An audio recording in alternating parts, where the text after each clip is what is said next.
Hello students, welcome to my channel. Today we are going to see English workshop of an encounter of a special kind. First question is, state whether you agree or disagree with the following statements. Justify your choice with proper reasons.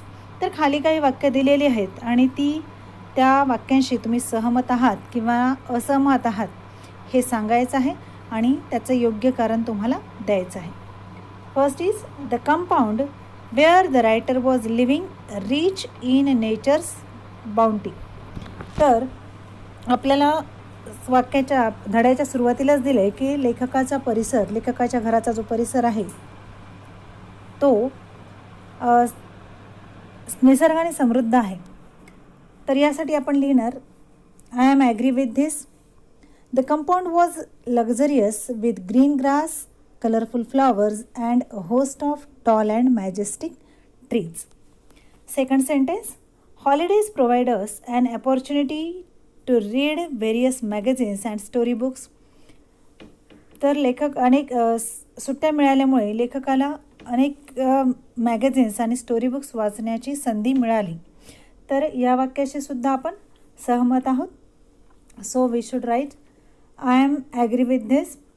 Just like for any other child, the holidays provide an opportunity to me to become engrossed in magazines and storybooks published specially for children in the festive season. Third sentence, the narrator made a mistake by saving the baby langur. आता इथे लेखकाने त्या baby लंगूरला वाचवून चूक केली हे सांगितले. आपण आता त्याच्याशी सहमत आहोत किंवा नाही आपल्याला सांगायचं आहे. So I am disagree with it. The brief meeting with the mother and the baby langur convinced me that interspecies communication and mutual trust is indeed a reality, and should anyone strike the right chord, the relationship comes into action. Fourth sentence, animals cannot convey emotions. प्राणी आपले भावना दुसऱ्यांना कळवू शकत नाही, दुसऱ्यांना सांगू शकत नाही. I am disagree with this. The narrator still cannot forget that look in the mother langur's eyes showering silent gratitude on me for saving her child. And last sentence is, the narrator was 55 years old when this incident occurred. तर इथे सांगितले की हा प्रसंग जेव्हा घडला तेव्हा लेखक 55 वर्षाचे होते, पण आपल्याला माहीत आहेत की ते त्यावेळेला 15 वर्षाचे होते. तर आपण इथे लिहूया, I am disagree with it. 55 years have passed since that day, so he is now 70 years old. तर अशा प्रकारे आपल्याला बुकमधील काही सेंटेन्सेस याच्याशी रिलेटेड आपल्याला तिथे कारणं द्यायची आहेत. Second question is, match the phrases given in group A with their meanings in group B. Group A is, first आहे, to be a part and parcel of, एखाद्याच्या अस्तित्वाचा भाग बनणे. To be engrossed in, एखाद्या गोष्टीमध्ये गुंगून जाणे किंवा तल्लीन होणे, मग्न होणे. तिसरं आहे to take notice of, एखाद्या गोष्टीचं निरीक्षण करणे आणि लक्ष देणे. To figure out, एखाद्या गोष्टीवर तोडगा काढणे. टू पॉन्डर ओव्हर, एखाद्या गोष्टीवर चिंतन करणे, विचार करणे. टू बी ओव्हरहेल्म्ड बाय, म्हणजे एखाद्या गोष्टीने मन भारावून जाणे. जी आहे इन अ फ्लॅश, म्हणजे क्षणार्धात. आणि शेवटचं आहे टू फाइंड अ सोलेस, म्हणजे शांतता किंवा आपल्या मनाला शांती लाभणे आणि आनंद प्राप्त होणे. तर याचे आन्सर्स पाहूया आपण. To be a part and parcel of, याचा आन्सर आहे 6th sentence, to be an essential or integral part. Second आहे टू बी इनग्रॉस्ड इन, इथे येईल to be. 5th number, to be completely occupied in. Third आहे to take notice of, याचा आहे first, to observe and give attention.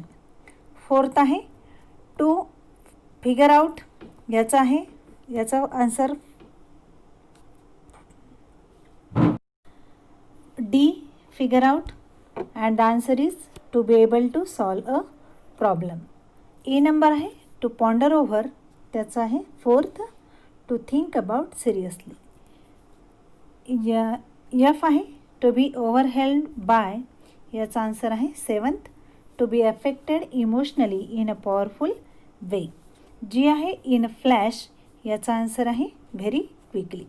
आणि H आहे to find a solace, याचा answer आहे to find comfort and peace.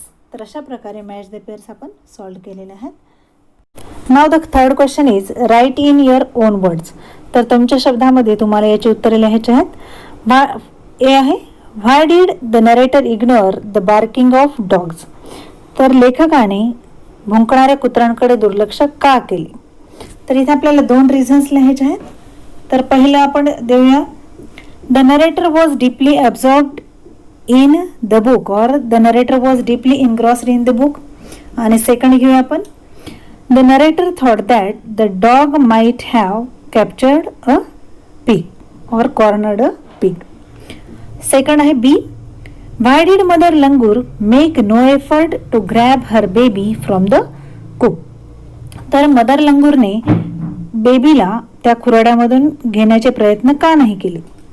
तर याचे हे दोन कारणं द्यायची आहेत आपल्याला. पहिलं सांगूया आपण, the mother langur was convinced that the baby was safe with the narrator's family. Mother लंगूरला विश्वास होता की नरेटरच्या फॅमिली सोबत आपलं जे पिल्लू आहे ते सुरक्षित आहे. आणि दुसरं, the narrator's family members were taking care of the baby langur. आणि मदर लंगूर पाहत होती, ऑब्झर्व करत होती की त्या नरेटरच्या फॅमिली मेंबर्सनी त्या बेबी लंगूरची किती काळजी घेत होते हे ती पाहत होती. Next question is read the text carefully and arrange the occurrence of happening in the text in a sequential order.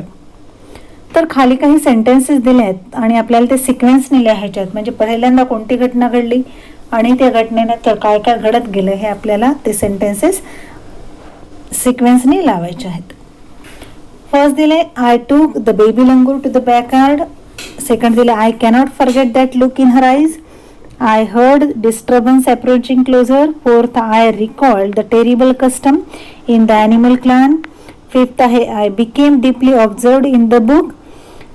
Sixth आहे, I was engrossed in various magazines and story books. Seventh, I offered him a peeled banana. Eighth आहे, I still fondly remember that encounter. Ninth आहे, I gathered a stout stick and then started throwing stones. Tenth आहे, I saw something horrible. 11th आहे, I was showed that food was not the only means of communication. 12th आहे, I managed to catch the hold of the baby langoor's tail. And 13 is, I allowed the mother's access to her baby. तर याचा क्रम लावूया आपण, orderly सांगूया. तर first कोणतं येईल बरं. First is I was engrossed in various magazines and story book, 6th number. Second आहे, I became deeply observed in the book. Third आहे, इथे थर्ड सेमच आहे, I heard the disturbance approaching closer. Fourth आहे, I saw something horrible, 10th number. Fifth आहे, I recalled the terrible custom in the animal clan. Sixth आहे, 9th number, I gathered a stout stick and then started throwing stones. Seventh आहे, managed to catch hold of the baby langoor's tail, 12th number. नंतर आहे, I took the baby langur to the backyard. 9th आहे, I offered him a peeled banana. नंतर आहे 13, I allowed the mother access to her baby. नंतर आहे second number, I cannot forget that look in her eyes. पुढचा आहे 12th number, I was showed that food was not the only means of communication. And 13 was, I was still fondly remember that encounter. तर अशा प्रकारे याचा sequence असेल. Next आहे discuss the following and write about it in your own words in 5 to 6 lines. What would you do if you found an injured bird while returning from your school? तर जेव्हा जर तुम्हाला शाळेतून परत येताना एखादा जखमी पक्षी रस्त्यात सापडला तर तुम्ही त्यावेळेला काय कराल? If I found an injured bird while returning from my school, I would keep the bird at the safe place. Then I would clean the wounds and provide the first aid. After that, I would give it food and water. Then I will take the bird to the veterinarian if it injured more. Then I will protect the bird from other predators by putting him in the cage, and after recovery I will काय करताय after recovery I will feed that bird. Second question is, what opinion do you form about the narrator from the story? ह्या गोष्टीमधून तुम्हाला लेखकाविषयी किंवा लेखक कसे असतील असं तुम्हाला वाटतं? The narrator in the story is a kind-hearted boy. He has a lot of good qualities like sympathy, love and affection. He is courageous also. He did not think about himself and saved the baby langur from the big male langur as well as the dogs. He loves animals. He took care of the baby langur. The narrator is very loving and caring. Complete the following and write a paragraph on each of the given activities. आता आपल्याला काय 2 activities दिल्यात आणि ते आपल्याला solve करायचे आहेत आणि त्याच्यावर आपल्याला पॅराग्राफ लिहायचे आहेत. तर एक मदर चाइल्ड रिलेशन दिले, रिलेशनशिप. आता आई आणि बाळाचं नातं कसं असतं त्याच्यामध्ये काय काय असतं बघा. लव अँड अफेक्शन दिलेलं आहे आपल्याला. दुसरं केअर असते. थर्ड टीचर अँड प्युपिल त्यांचं रिलेशन कसं असतं, शिक्षक गुरु आणि शिष्यासारखं असतं. तसंच फोर्थ आहे गाईड अँड फॉलोअर, म्हणजे गायडन्स देणार, मार्गदर्शन करणार आणि त्याला फॉलो करणार. तर अशा प्रकारे यांचं नातं असतं. दुसरं दिलं आपल्याला injured animal, how will you help. तर एखादा जखमी पक्षी किंवा प्राणी दिलेत आपल्याला. तर जखमी प्राणी तुम्हाला आढळला तर तुम्ही त्याला मदत कशी कराल. तिथे आपल्याला दिले प्रोव्हाइड वॉटर अँड फूड. आणखी काय देऊ शकू आपण त्याला, गिव्ह शेल्टर, आणखी गिव्ह फर्स्ट एड, नंतर प्रोटेक्ट फ्रॉम प्रेडेटर्स आणि कॉल द वेटरनेरियन. तर अशा प्रकारे आपण त्याला मदत करूया. तर या दोन्हीचे पॅराग्राफ्स आपल्याला लिहायचे आहेत. तर आपण एक घेऊया. First, mother and child relationship. Mother and child. Every child has a lot of impact of mother on himself or herself. प्रत्येक मुलामध्ये त्याच्या आईचं छबी असते. मुला किंवा मुलीमध्ये आईची छबी असते, म्हणजे अनेक गोष्टी आईच्या मुलांमध्ये दिसून येतात. Mother also takes care of her child. आई त्या मुलांची काळजी घेते. She brings up her child and provides love and affection. ती तिच्या मुलाचं पालनपोषण करते, तसंच त्याला प्रेम देते. Whenever a child is sad or unhappy, she makes him cheerful and happy. जेव्हा जेव्हा तो नाराज किंवा दुःखी होतो त्यावेळेला ती त्याला आनंदी बनवते. She prepares delicious food for the child. वेगवेगळ्या सुंदर सुंदर स्वादिष्ट डिशेस ती तयार करते. She makes her child perfect. ती तिच्या बाळाला परफेक्ट बनवते. शी pays personal attention to him or her. From morning to night, mother thinks about her child. ती तिच्या बाळाकडे पूर्ण लक्ष केंद्रित करते. सकाळपासून संध्याकाळपर्यंत ती तिच्या बाळाचाच विचार करते. Whenever a child faces problems, she solves them like a teacher. जेव्हा जेव्हा तो एखाद्या संकटात असतो त्यावेळेला ती त्याला ती संकट सोडवते, त्या संकटांवर सामना करते किंवा संकटांना सामोरं जाते. She always guides her child to do the right things.